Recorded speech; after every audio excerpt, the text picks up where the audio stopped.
SSC ও দাখিল পরীক্ষার্থীরা যারা গণিতে বাংলা প্রথম, ইংরেজি প্রথম বা বাংলা দ্বিতীয় বা ইংরেজি দ্বিতীয় এই সাবজেক্টগুলোতে অনেকেই এমসিকিউ 10টার মধ্যে 5টা, 6টা, 7টা, 8টা, 9টাও হয়েছে।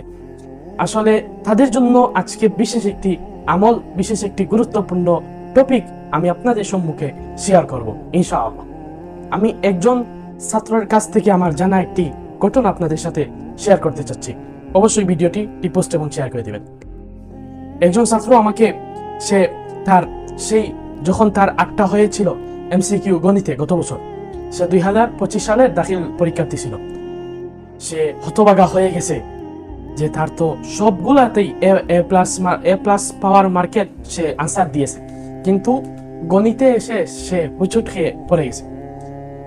সে ইরাদা হলো সে আল্লাহর উপর ভরসা রেখে প্রত্যেক নামাজের পরে সালাতুল হাজাত 2 রাকাত, নফল, তাহাজ্জুদ, এমনকি সে নফল রোজাও রেখেছে।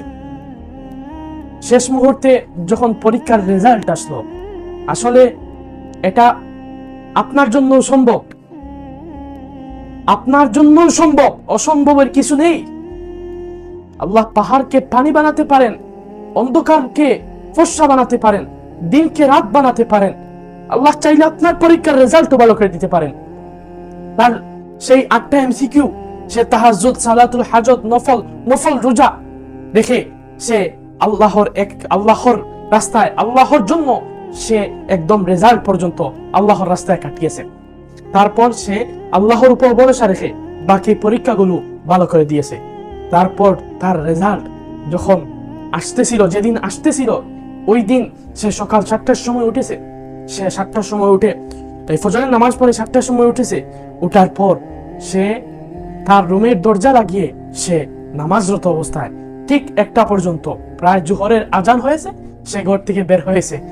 দেখেছে তার রেজাল্ট, তার ঘরের ফ্যামিলি সবাই জেনেছে এবং তার মা ঠান্ডা করে দিয়েছেন।